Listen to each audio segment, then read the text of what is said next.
वशिष्ठ मुनि सुन रहे हैं मंकी ऋषि का विलाप के हाय हाय संसार में तपन ही तपन है, इंद्रियों के अर्थ में भी तपन है, नहीं मिलते तो भी तपन है, धन नहीं मिलता है तो भी तपता है हृदय, और धन मिल गया तो सेट करने में तपता है, और धन छोड़ के मरा तभी भी तपता है, पत्नी नहीं आई तो भी तपता है, और आ गई तो भी तपता है, क्योंकि ऐसा चलता है।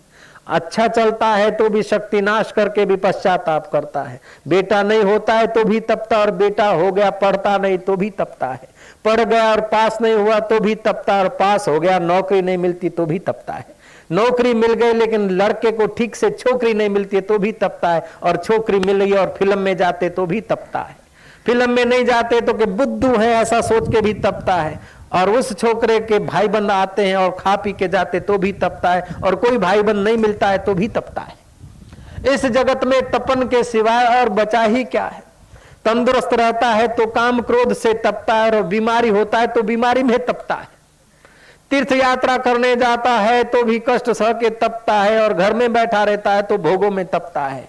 हाय राम अब कहां जाए, इस जीव का क्या दशा है, संसार में सिवाय तपन के क्या है। शायद इस घीवरों के गांव में जाऊं, जरा पानी बानी पीऊं, जरा वृक्ष के नीचे बैठूं, मैं अपनी तपत मिटाऊं। तब वशिष्ठ जी बोलते कि हे मार्ग के मित्र, जो खुद स्वयं अशांति के आग में अविद्या की तपन में तप रहे हैं, उनके पास जाकर तू तपन कैसे मिटाएगा। जैसे किसी को आग लगी और आग बुझाने के लिए तिनखे डाल दे, किसी को आग लगी और पेट्रोल पंप का फुवारा करने जाए, ये तो आग बढ़ाने की बात है। मरुभूमि का मृग होना अच्छा है, पत्थर का कीड़ा होना अच्छा है, लेकिन अज्ञानी मूर्खों की दोस्ती करना बुरा है।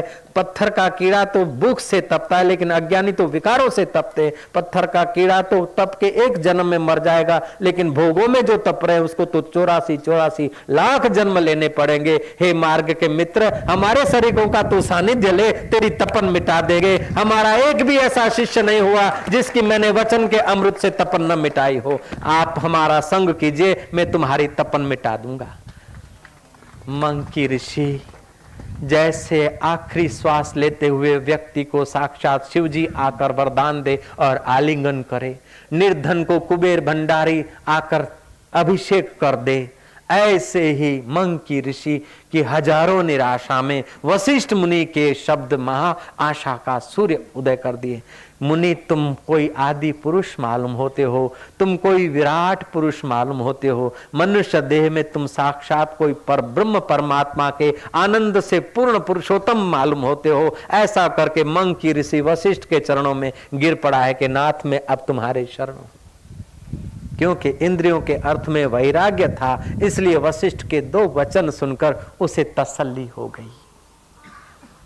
वशिष्ठ मुनि ने फिर मंकी ऋषि को आत्मविद्या का उपदेश दिया है, और मंकी ऋषि वहां पहुंचा है जहां कृष्ण पहुंचकर प्रेम बरसाते हैं। मंकी ऋषि वहां पहुंचा है जहां कबीर और नानक पहुंचे हैं। जहां राम जी का अपना आपा है वहीं वशिष्ठ का अपना आपा है, जहां वशिष्ठ का अपना आपा है वहीं मंकी का अपना आपा पहुंचा है, और वशिष्ठ जीवन मुक्त होकर सब तपनों से पार हो गए थे। तो पहले भी वही मंकी और बाद में भी वही, लेकिन अंदर की समझ बदल गई और आत्मपद को पाकर मंकी ऋषि ज्ञात ज्ञेय हो गए। मंकी ऋषि का आख्यान योग वशिष्ठ में भी आता है और मंकी गीता में भी आता है।